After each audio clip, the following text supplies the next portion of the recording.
కూడి వచ్చిన ప్రియ సహోదరులందరికీ ప్రభువైన యేసుక్రీస్తు వారి నామములో ఈ ఉదయకాలం మందు ఈ యొక్క ఆరాధనలో చేరవచ్చిన వారందరికీ వందనాలు తెలియజేస్తున్నాను. పిల్లరా, మనము ఆరాధనకు సహాయకరంగా కొన్ని నిమిషాలు దేవుని యొక్క వాక్యాన్ని ధ్యానం చేసుకుందాం. నేను పోయిన వారం మీకు తెలియజేసినట్టుగా ఈ దినము మనము జీవ గ్రంథంలో దాఖలైన వారు ఎవరు అనేటువంటి విషయాన్ని ఆరాధనకు యోగ్యమైన రీతిలో మనం ధ్యానం చేసుకున్నాం. ఆరాధనకు యోగ్యమైన రీతిలో మనం ధ్యానం చేసుకున్నాం.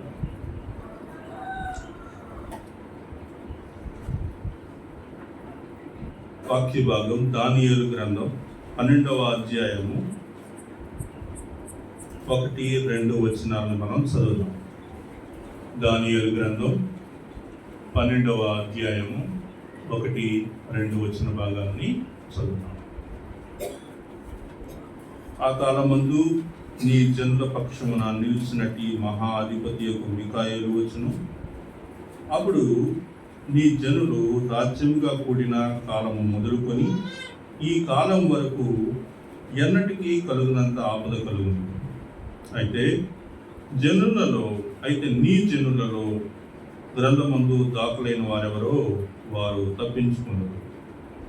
మరియు సమాధుల్లో నిద్రించు అనేకులు మేల్కొనెదరు. కొందరు నిత్యజీవము అనుభవించుటకు, కొందరు నింద పాలగుటకును, నిత్యముగా హేయులగుటకును మేలుకొని. ప్రార్థన చేసుకున్నాం. ప్రేమ కలిగిన తండ్రి, కృప కలిగిన దేవా, నమ్మకమైన ప్రభువా యేసయ్య పాదాలకు వందనాలు.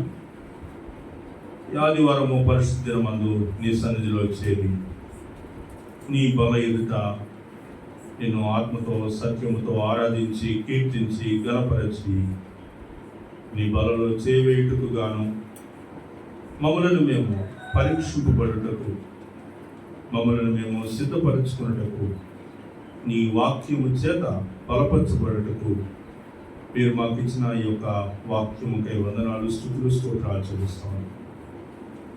పరిశుద్ధాత్మ శక్తి సహాయత వలన మేము బోధించుటకు మాట్లాడుతున్నది నేనైనప్పటికీ నాలో ఉన్న ఆలోచనలు కానీ, మీరు కలుగు చేస్తున్నటువంటి వచన భాగాలు కానీ అన్నీ మీ యొక్క ఆత్మ ద్వారా మీరు నడిపించమని కోరుతూ ఉన్నాము. మేమందరము బలముంది ఒకరి తర్వాత ఒకరము కానీ ఆరాధించి బలలో చేవేటుకు ఈ వాక్యములు మాకు తోడుగా నిలిచినట్లుగా సహాయం తెచ్చమని కోరుతున్నాం. సమస్త మహిమాగంతా ప్రభావం మీకే ఆరోపిస్తూ యేసు నామం పేరిట ప్రార్థిస్తున్నాను తండ్రి, ఆమేన్. ప్రియులారా, మనం చదివినటువంటి మాటలో నీ జనులలో గ్రంథమందు దాఖలైన వారెవరో వారు తప్పించుకుందరు.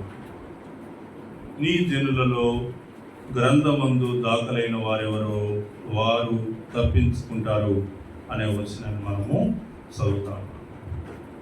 ఇదే మన యొక్క అంశము, జీవ గ్రంథమందు దాఖలైన వారు. నీ గ్రంథము అంటేనే జీవ గ్రంథం అని అర్థం. కాబట్టి జీవ గ్రంథమందు దాఖలైన వారెవరు అనేటువంటి విషయాల్ని మనము ధ్యానం చేసుకుంటాం. పాత నిబంధన గ్రంథంలో ఈ వాక్యాన్ని మనకి మొదట ఎక్కడ కనిపిస్తూ వచ్చింది? సరే, ఇంకొన్ని వచనాలు నేను ముందుగా చెప్పాలనుకుంటున్నాను. అసలు బైబిల్లో ఏ గ్రంథాల గురించి రాయబడి ఉంది, బైబిల్లో ఏ గ్రంథాలు అనేటువంటి విషయాలు రాయబడి ఉంది అనేది మనం మొదట చూద్దాం. గ్రంథాలు వేరు, పుస్తకాలు వేరు, అది గుర్తుపెట్టుకోండి. బైబిల్లో గ్రంథాలు ఉన్నాయి, పుస్తకాలు కూడా ఉన్నాయి.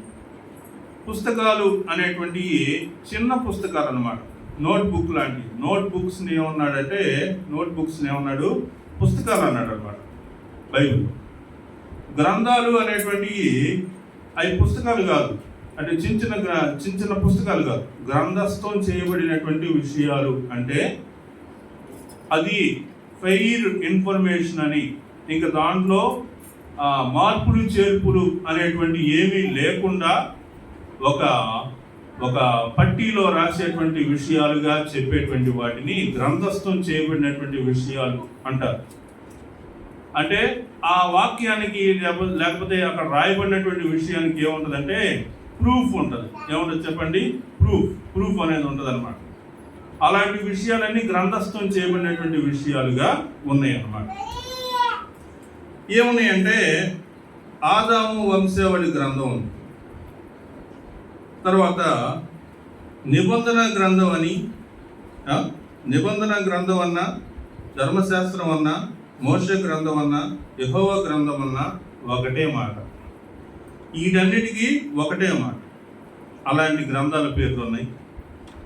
తర్వాత జీవ గ్రంథం గురించి రాయబడి ఉంది, యుద్ధముల గ్రంథం గురించి రాయబడి ఉంది, యాషారు గ్రంథం గురించి రాయబడి ఉంది, దావీదు రాజు వృత్తాంతముల గ్రంథం గురించి రాయబడి ఉంది, సటిక్ గ్రంథం అనేటువంటిది ఉంది, యెషయాకు కలిగిన దర్శనముల గ్రంథం అని ఉంది. దీన్ని యెషయా గ్రంథం అని కూడా అంటారు. దీర్ఘదర్శులు రచించిన గ్రంథం అనేది ఉంది బైబిల్లో. వంశావళి గ్రంథం ఉంది, రాజ్యపు సమాచార గ్రంథం ఉంది, రాజ్యపు సమాచార గ్రంథం. తర్వాత ఇంకా బారూకు గ్రంథం ఉంది. ఇర్మియా గ్రంథంలో ఎక్కువ బారూకు గ్రంథాన్ని గురించి మనం చదువుతాం. యెహోవా భక్తుల జ్ఞాపకార్థమైనటువంటి గ్రంథం ఉంది, మలాకీలో ఉంటుంది. కీర్తనల గ్రంథం, కొత్త నిబంధన గ్రంథంలో కీర్తనల గ్రంథంలో దావీదు ఇలా రాశాడు అనేటువంటి విషయాలు రాయబడి, కాబట్టి కీర్తన గ్రంథం. లూకా అంటున్నాడు నా మొదటి గ్రంథం అని లూకా సువార్త గురించి అపోస్తలుల కార్యంలో చెప్పాడు అనమాట. 7 ముద్రలు వేసి ఉన్నటువంటి గ్రంథం అని ప్రకటన గ్రంథంలో ఉంది. ఇంకా ప్రకటన గ్రంథం లాస్ట్లో ఏమైనా ఉందంటే ఈ గ్రంథమందు రాయబడినటువంటి వాక్యాలు పాటించువాడు, గైకొనువాడు అనేటువంటి మాటలు చెప్తూ ఈ గ్రంథం అన్నాడు. అంటే బహుశా అది ప్రకటన గ్రంథం అన్న అయి ఉండాలా, లేకపోతే ఎంటైర్ బైబుల్ అన్న అయి ఉండాలి. సో మొత్తం మీద మనం చదివేటువంటి వాక్యంలో గ్రంథములో రాయబడింది గ్రంథం అనే మాట మనం వినగానే మనకి మైండ్లోకి వచ్చే మొదటి వచ్చే ఆలోచన ఏంటంటే జీవగ్రంథం. అంతే, మన మైండ్లోకి ఏమొస్తుంది? జీవగ్రంథం. లేకపోతే లిఖించబడినటువంటి శాసనాలు, లేఖనాలు అనగానే ధర్మశాస్త్ర గ్రంథం కానీ, లేకపోతే జీవ గ్రంథం కానీ. ఈ రెండు తప్పితే ఇంక వేరే గుర్తురావు మనకి. కానీ బైబిల్లో రకరకాలైనటువంటి గ్రంథాల వివరాలన్నీ రాస్తే ఇవి ఉన్నాయి అన్నమాట. ఇవి కాకుండా ఇంకొక 5-6 గ్రంథాలు అని ఉన్నాయి, కానీ నాకు ప్రూఫ్ దొరకదు. ఆ గ్రంథాలు ఏమేమి గ్రంథాలు అనే విషయాలు నాకు అర్థం కాలేదు. సో నేను వాటి గురించి రాయలేదు. ఈరోజు మనం ధ్యానం చేస్తున్నటువంటి విషయం ఏంటంటే జీవ గ్రంథం. ఏంటిది? జీవ గ్రంథం. దానియేలు గ్రంథం 12వ అధ్యాయము మొదటి 2 వచనాలు మనం చదివినప్పుడు దాంట్లో మనకి ఏం తెలిసింది అంటే జీవ గ్రంథమందు లేకపోతే నీవు రాసినటువంటి గ్రంథములు, లేకపోతే నీ గ్రంథములో నీ జనులలో గ్రంథమందు దాఖలైన వారు అనే మాట మనం చూస్తా ఉన్నాం. నీ జనులలో గ్రంథమందు దాఖలైనటువంటి వారు అంటే ఇంకా జీవ గ్రంథం గురించే చెప్తున్నాడు ఇక్కడ. జీవ గ్రంథం గురించే దేవుడు దానియేలుకు కలిగినటువంటి దర్శనంలో మాట్లాడుతున్నటువంటి విషయాలను అనుసరించి చూసినప్పుడు ఈ గ్రంథము ఏ గ్రంథం అంటే జీవ గ్రంథమే. జీవ గ్రంథాన్ని గురించినటువంటి విషయాలే మనం ఇక్కడ చూస్తూ ఉన్నామని తెలుసుకుంటా ఉన్నాం. ఇలా మనం చూస్తూ వచ్చినప్పుడు ఒకసారి నిర్గమాకాండం దగ్గరికి వద్దాం. నిర్గమాకాండం 32వ అధ్యాయం 32-33 వచనాలు మనం చదువుదాం. అక్కడ ఏముంటుందంటే మోషే ప్రార్థన చేసుకోవడానికి కొండ మీదకి వెళ్తాడు. నిజానికి దేవుని యొక్క చిత్తాన్ని తెలుసుకోవడం కోసం, వారిని నడిపించాల్సినటువంటి విధానాన్ని తెలుసుకోవడం కోసం వెళ్తాడు. వెళ్ళి వచ్చేటప్పుడు లేట్ అయ్యేటప్పటికి వీళ్ళందరూ ఏం చేస్తారంటే వాళ్ళ దగ్గర ఉన్న బంగారాన్ని అంతటిని దగ్గరికి చేర్చుకొని మోషే తిరిగి రాబోయేటప్పటికి వాళ్ళందరూ కూడా ఒక పోత విగ్రహాన్ని తయారు చేసుకుంటారు.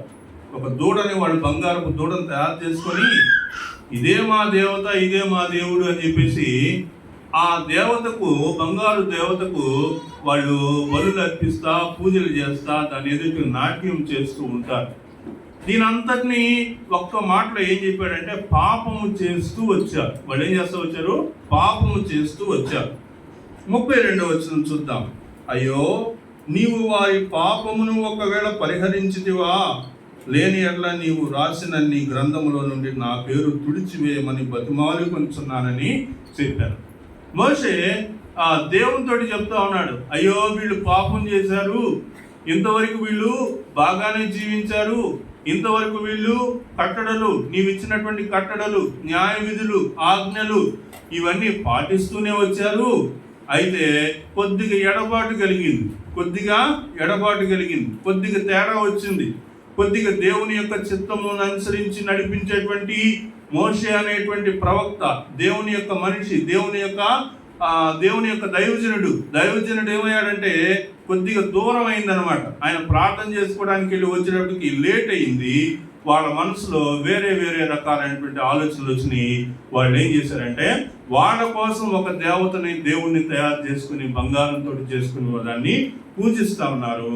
ఆ విషయాన్ని మోషే చూసి దేవునికి ప్రార్థన చేస్తా ఉన్నాడు. ఏమని ప్రార్థన చేస్తున్నాడు? అయ్యా, వీళ్ళు తప్పు చేశారు, వీళ్ళను బట్టి వీళ్ళను క్షమించావా? సరే, వీళ్ళను క్షమించలేదా? నా పేరు గ్రంథంలోంచి తీసేయమని చెప్తా ఉన్నాడు. అందుకు దేవుడు చెప్తున్నటువంటి మాట, అందుకు యెహోవా, ఎవడు నా ఎదుట పాపం చేసనో వాని నా గ్రంథములో నుండి తుడిచివేయును. అందరినీ కాదు, నిన్ను బట్టి అందరినీ నేను శిక్షించను, అందరి పేర్లు తుడిచివేయను. ఎవరిని తుడిచివేస్తాను చెప్పండి? ఎవరు పాపం చేశారో వాళ్ళనే. పాపం చేయనటువంటి వాళ్ళు కూడా పోలోమని ఈ 100 మంది, ఈ 1000 మంది, ఈ 1,00,000 మంది కూర్చొని ఉంటే వాళ్ళు పాపం చేస్తూ ఉంటే అందరినీ నాశనం చేస్తానని దేవుడు చెప్పలేదు. ఇక్కడ ఎవరు పాపం చేశారో వాళ్ళనే అనే మాట మనం చూస్తా ఉన్నాం. కాబట్టి ఇక్కడ మనం గ్రహించాల్సినటువంటి విషయం ఏంటంటే వాళ్ళు చేసిన పాపం వలన దేవుడు ఏమంటున్నాడంటే ఎవరు పాపం చేశారో వాళ్ళ పేరు తుడిచివేస్తాను అంటున్నాడు. ఎవరు పాపం చేశారో వాళ్ళ పేరు. వాళ్ళు చేసిన పాపం ఏంటి చెప్పండి?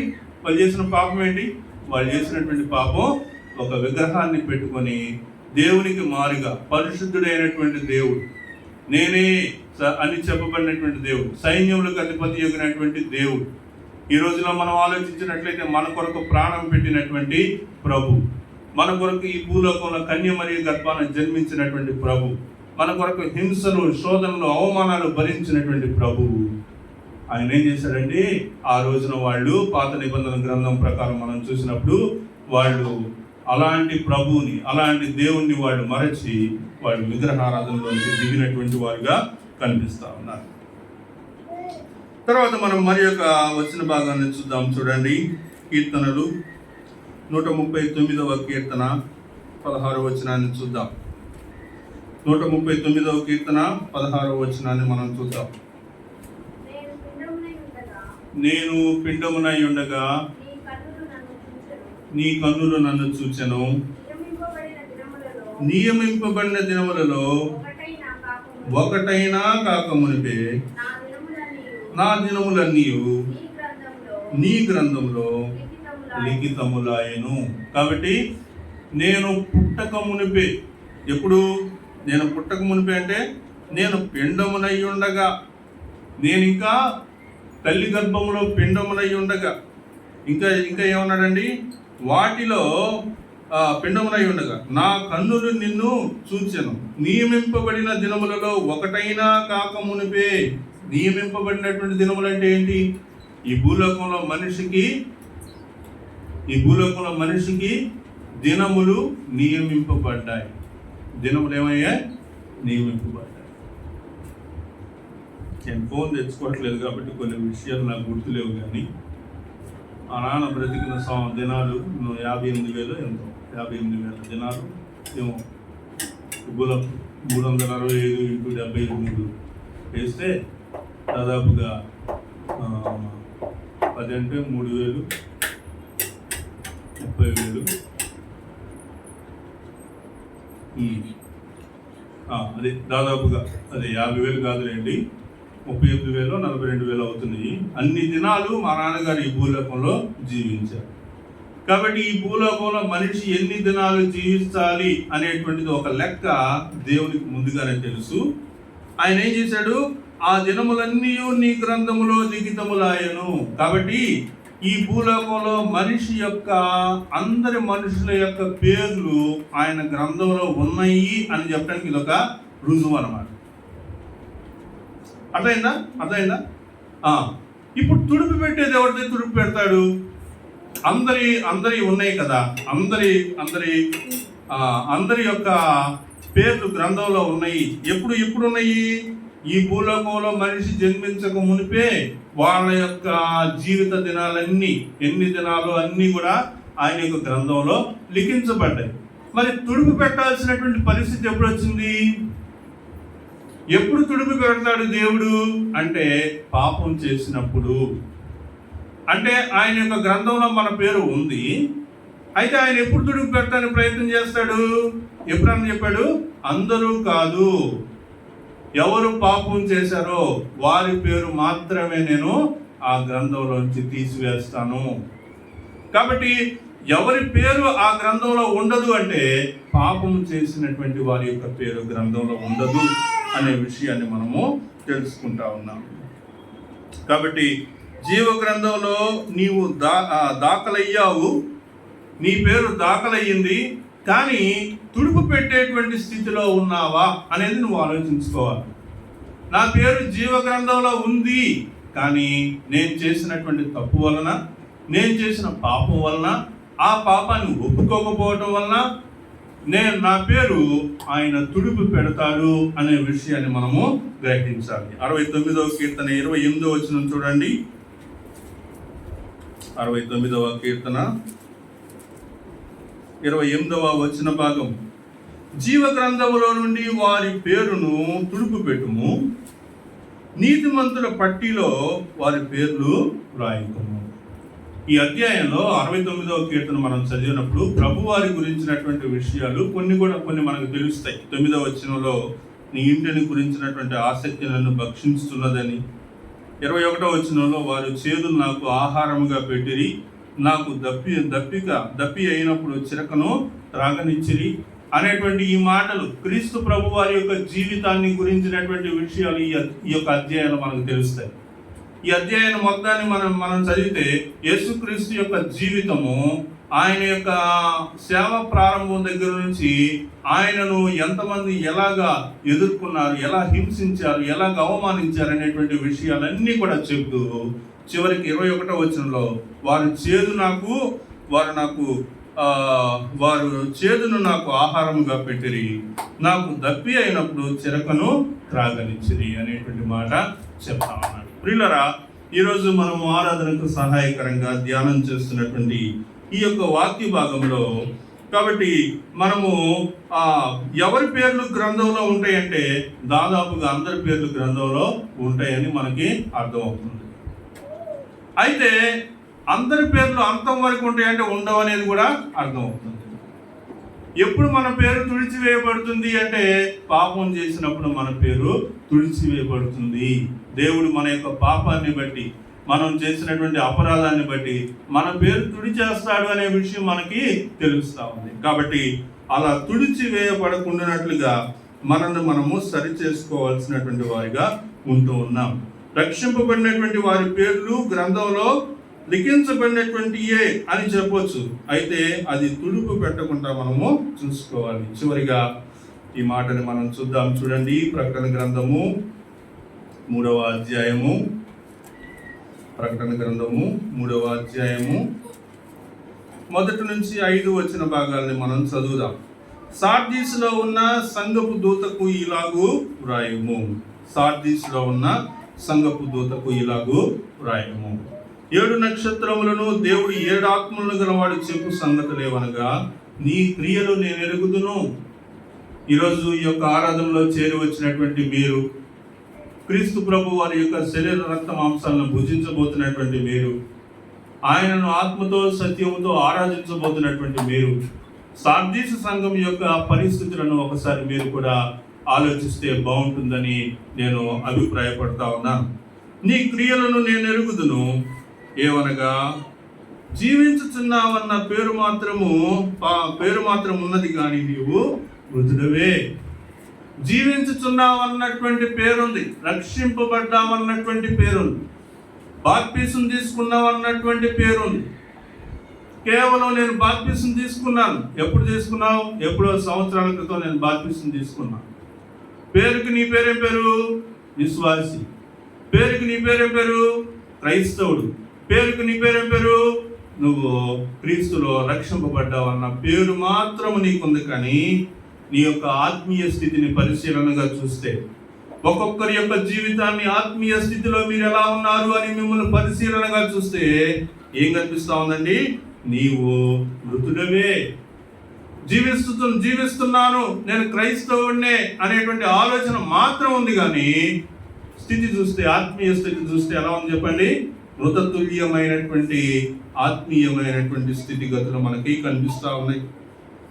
కాబట్టి ఇక్కడ ఏమంటున్నాడు 2వ వచనంలో, నీ క్రియలు నా దేవుని ఎదుట సంపూర్ణమైనవిగా నాకు కనబడలేదు. నీ క్రియలు, నీ యొక్క రక్షణ పొందిన తర్వాత నీ క్రియలు, బాప్తిసం పొందిన తర్వాత నీ క్రియలు, ఆత్మీయ జీవితంలో ఉన్నటువంటి నీ యొక్క క్రియలు నాకు ఎలా కనిపించలేదు? సంపూర్ణమైనవిగా కనిపించలేదు. ఒకసారి మన యొక్క క్రియలను మనం పరిశీలన చేసుకోవాలా. మన యొక్క ఆత్మానుసారమైనటువంటి క్రియలు ఎలా ఉన్నాయి అనేటువంటి విషయాన్ని పరిశీలన చేసుకోవాలా. పరిశీలన చేసుకునేటువంటి క్రమంలో సంపూర్ణమైనటువంటివిగా ఉన్నాయా లేదా ఆలోచించుకోవాలా. ఏ విషయాలంటే చాలా విషయాలు మన ఎదుట మనకి ఉంచబడతాయి.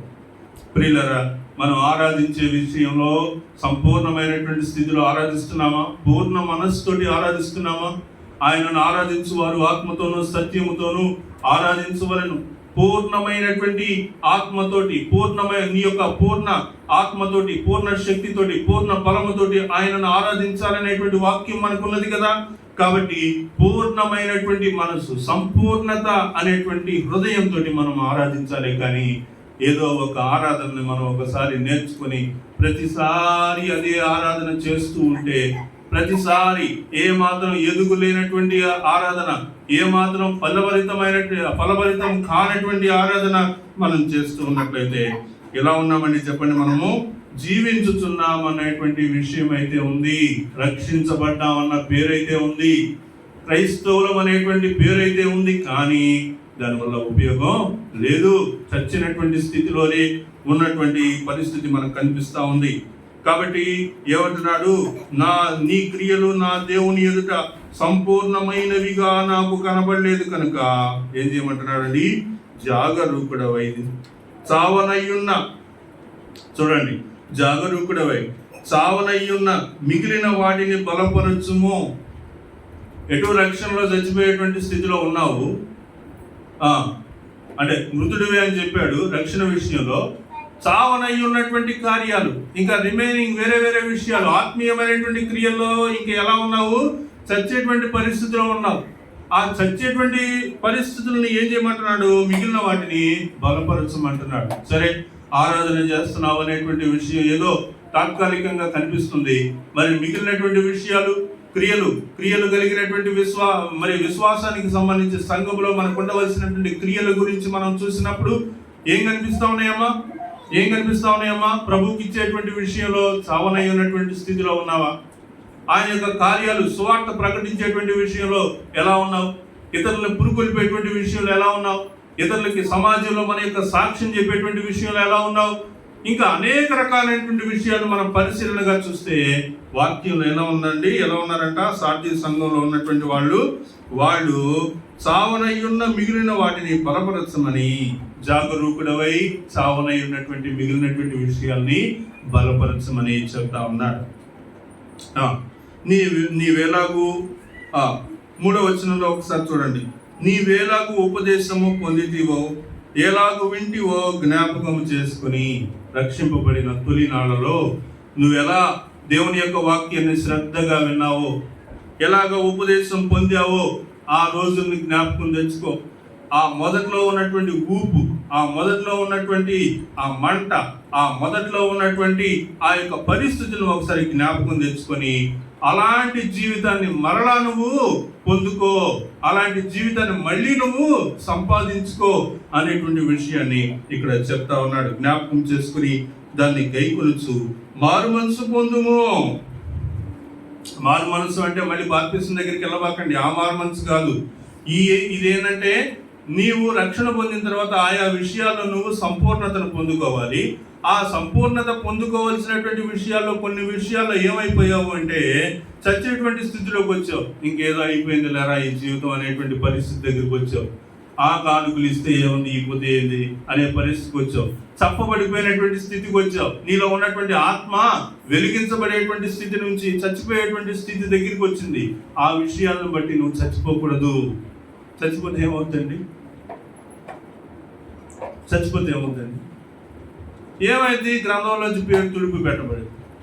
ఎంతకాలం నువ్వు పొందినటువంటి రక్షణ, ఎంతకాలం దేవుని కోసం నువ్వు పొందినటువంటి ఆ యొక్క మరి విశ్వాస జీవితం అనేటువంటిది మరి వేస్ట్ అయిపోయేటువంటి వారిగా అవుతాం. కాబట్టి ఆ విషయాలు మనం జ్ఞాపకం తెచ్చుకోవాలి. చివరిగా మనం చూడండి, ఈ మాటను మనం చూసి ఆరాధనలోనికి వెళ్దాము. నీవు జాగరూకుడవై ఉండని ఎడల నేను దొంగ వలె వచ్చేదను, ఏ గడియలో నీ మీదకి వచ్చేదను నీకు తెలియదు. అయితే తమ వస్త్రములను అపవిత్ర పరుచు కొనని కొందరు సార్దీసులో నీ యొద్ద ఉన్నారు. ఏమా, అందరిని కాదు ఇక్కడ అంటున్న వాక్యంలో. ఏమంటున్నాడు? కొందరు ఉన్నారు. అదే సార్దీస్ సంఘంలో కొందరు ఉన్నారు. వాళ్ళు ఎలా ఉన్నారంట? వాళ్ళు తమ వస్త్రములు అపవిత్రపరచుకొనని కొందరు సార్దీసులో నీ యొద్ద ఉన్నారు. వారు అర్హులు. వాళ్ళు ఎవరు చెప్పండి? అర్హులు అన్నమాట. వాళ్ళు అర్హులు గనుక తెల్లని వస్త్రములు ధరించుకొని నాతో కూడా సంచరించెదరు. కాబట్టి వాళ్ళు అర్హులు అనేటువంటి విషయాన్ని చెప్తా ఉన్నాను. చూసారా? ఈ వాక్యంలో మీరు కూడా ఏమవ్వాలి చెప్పండి? మీరు కూడా ఏమవ్వాలమ్మా? అర్హులు అని చెప్పబడేటువంటి స్థితికి రావాలి. అర్హులు అనేటువంటి మాట మీ గురించి చెప్పాలి అంటే ముందు వాక్యంలో ఏముండాలి? అన్ని విషయాల్లో సంపూర్ణత అనేది మనకి రావాలా. కేవలం రక్షింపబడ్డాము అన్నటువంటి ఒక్క మాట మాత్రమే మన మీద ఇప్పటి వరకు ఉందా? అన్ని విషయాల్లో మనం సంపూర్ణమైనటువంటి స్థితిలో ఉన్నామా లేదా అనే విషయాన్ని మనము జ్ఞాపకం తెచ్చుకోవాలి. 5వ వచనం చూడండి. జయించువాడు అలాగున తెల్లని వస్త్రములు ధరించుకొనును, జీవ గ్రంథంలో నుండి అతని పేరు ఎంత మాత్రమును తుడుపు పెట్టక నా తండ్రి ఎదుట ఆయన దూతల ఎదుట అతని పేరు ఒప్పుకొందును. చూసారా? ఎవరైతే అర్హులవుతారో, ఎవరైతే మరి తెల్లని వస్త్రములు ధరించుకుని ఆయనతో కూడా సంచరిస్తారో జీవ గ్రంథంలో వాళ్ళ పేర్లు ఎప్పటికీ కూడా తుడుపు పెట్టకుండా ఏం చేస్తాడండి? తండ్రి ఎదుట దూతల ఎదుట అతని పేరు ఒప్పుకుంటాడు. మరి మనం ఒప్పుకుంటున్నామా? సమాజంలో మనం రక్షింపబడినటువంటి వారమే, క్రైస్తవులమే, కానీ మనం ప్రభువుని ఒప్పుకోలేటువంటి స్థితి ఉందా?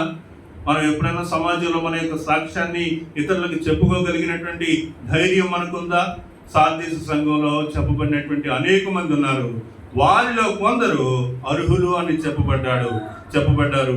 మరి యొక్క సంఘంలో మనం సంవత్సరాల తరబడి విశ్వాసులుగా ఉండి ఆయన బలలో పాల్గొంటున్నటువంటి మనము మన యొక్క క్రియలు మనం పరిశీలనగా ఆలోచించుకొని చూసినప్పుడు మనం అర్హులమా కాదా అనే విషయాన్ని ఆలోచించుకోవాలి.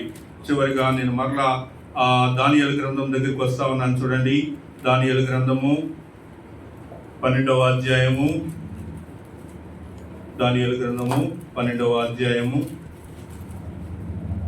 3వ వచనము చదువుదాం. బుద్ధిమంతులైతే ఇంత వాక్యం చెప్పిన తర్వాత, వాక్యం విన్న తర్వాత మిమ్మల్ని మీరు సరి చేసుకోవాలి అని మనసు కలిగినటువంటి వారైతే, బుద్ధిమంతులైతే ఏం చేయాలండి? ఆకాశమందరి జ్యోతులను పోలిన వారై ప్రకాశించెదరు. బుద్ధిమంతులైతే ఏం చేయాలంటే నీతి మార్గమును అనుసరించి నడుచుకొనుటకు ఎవరు అనేకులను త్రిపుదురో వారు ఆరు నక్షత్రముల వలె నిరంతరము ప్రకాశించెదరు. చివరి మాట 13వ వచనం చూడండి. దానియేలు 12:13 చూస్తా ఉన్నాం. చూడండి, ఏమంటున్నాడండి? నీవు అంత్యము వరకు నిలకడగా ఉండిన ఎడల విశ్రాంతి నొంది కాలాంతమందు నీ వంతులో నిలిచెదవు. నీ వంతు అంటే జీవ గ్రంథములో నీ యొక్క పేరు అనే విషయాన్ని మనం గ్రహించాలి. కాబట్టి చివరిగా చెప్తా ఉన్నాడు, అంత్యం వరకు నిలకడగా ఉండిన ఎడల మీ యొక్క నిలకడత్వం అనేటువంటిది పోగొట్టుకోవద్దు. విశ్వాసిగా, బాప్తిసం పొందినటువంటి వానిగా, క్రైస్తవుడిగా, క్రీస్తు శిష్యుడిగా, శిష్యురాలిగా ఈ భూలోకంలో జీవిస్తున్నటువంటి మనము అంత్యము వరకు, చివరి వరకు, ఈ జీవితాన్ని మనం కొనసాగించేటువంటి కాలాంతము వరకు కూడా మనము ఏం చేయాలండి?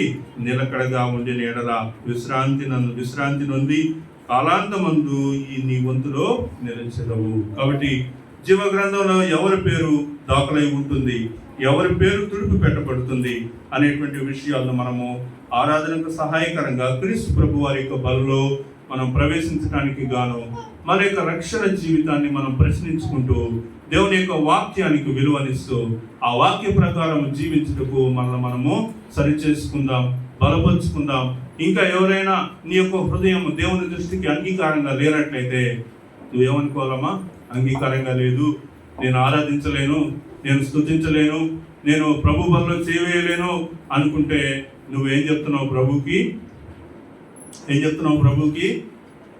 ప్రభా నా పేరు తుడిచిపోయేవి ప్రభా అని చెప్తున్నావు. నువ్వేం చెప్తున్నావు? ప్రభా నాకేమీ ప్రాబ్లం లేదు, జీవ గ్రంథంలో నా పేరు నువ్వు తుడిచేసే ప్రభా అని నీ అందరికి నువ్వే చెప్తున్నావు. కాబట్టి జీవ గ్రంథంలో మన పేరు లేకపోతే నిత్య నరకానికి మనం ఆహుతి అవుతాం. మన యొక్క రక్షణ ఎంత మంచి రక్షణ పొందినటువంటి వారమైనప్పటికీ, ఎంత బాగా జీవించినప్పటికీ క్రీస్తు ప్రభు వారి యొక్క శరీర రక్త మాంసంలో పాల్గొనటువంటి వారు ఆయన యొక్క రాజ్యంలో ఉండరు.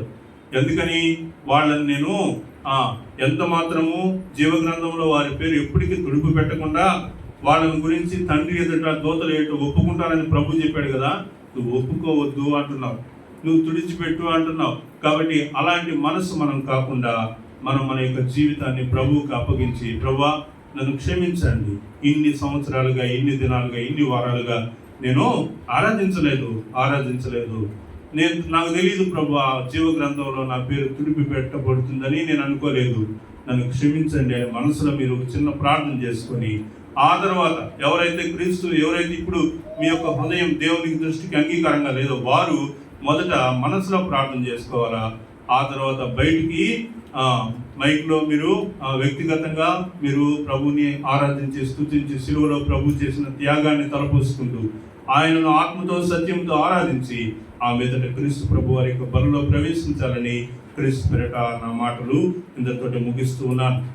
ఈ సమయంలో మనందరం కూడా మోకాళ్ళకి కళ్ళు మూసుకొని ఒకరి తర్వాత ఒకరముగా ఆత్మతో సత్యముతో ప్రభువుని ఆరాధించి స్తుతించి ఆ మీదట ఆయన యొక్క బలలో ప్రవేశిద్దాం. దేవుడు తన యొక్క వాక్యాన్ని మన యొక్క వినికిడిలో ఆశీర్వదించి దీవించును గాక.